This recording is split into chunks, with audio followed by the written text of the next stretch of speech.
শুধু পুঁথিগত শিক্ষা অর্জন করলেই চলবে না, সমাজে এগিয়ে চলার জন্য শারীরিক বিকাশও অত্যন্ত জরুরি। সেই বার্তাকে সামনে রেখে রাজ্যের মুখ্যমন্ত্রী মমতা বন্দ্যোপাধ্যায়ের অনুপ্রেরণায় আজ অনুষ্ঠিত হয়েছিল রায়গঞ্জ মহকুমা ভিত্তিক প্রাথমিক বিদ্যালয়গুলির 40তম বাৎসরিক ক্রীড়া প্রতিযোগিতা।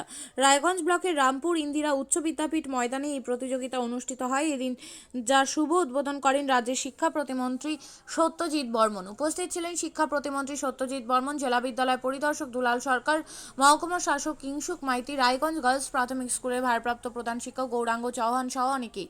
নটিচক্র থেকে 320 জন পড়ুয়া এখানে অংশ নিয়েছেন। মোট ইভেন্ট 34টি। রাজ্যের শিক্ষা প্রতিমন্ত্রী সত্যজিৎ বর্মন বলেন, মুখ্যমন্ত্রী মমতা বন্দ্যোপাধ্যায় সবসময় চান শিশুদের যাতে সার্বিক বিকাশ হয়। মুখ্যমন্ত্রী সেই বার্তাকে সামনে রেখেই প্রত্যেকটি প্রাথমিক বিদ্যালয়ের শিশুরা এই ক্রীড়া প্রতিযোগিতায় অংশ নিয়েছে। এখানে যারা কৃতিত্ব লাভ করবে তারা জেলা স্তরের প্রতিযোগিতায় অংশ নেবে। দাদা, আজকে স্পোর্টসের মাঠে উপস্থিত আছেন, কি বার্তা দিবেন?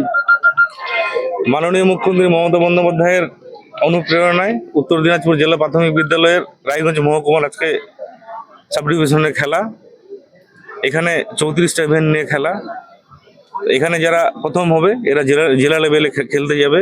মাননীয় মুখ্যমন্ত্রী মমতা বন্দ্যোপাধ্যায় সবসময় চান যে প্রত্যেকটা ছাত্রছাত্রী, প্রত্যেকটা বাচ্চা যে কীভাবে উন্নয়ন হবে, কিভাবে ভালো হবে, সমাজে কিভাবে আগাবে। তো মাননীয় মুখ্যমন্ত্রী মমতা বন্দ্যোপাধ্যায়ের যে বার্তা, এই বার্তা যেন প্রত্যেকটা ছাত্রছাত্রী পালন করতে পারে। আমি প্রত্যেকটা ছাত্রছাত্রীর মঙ্গল কামনা করে, শারীরিক মঙ্গল কামনা করছি।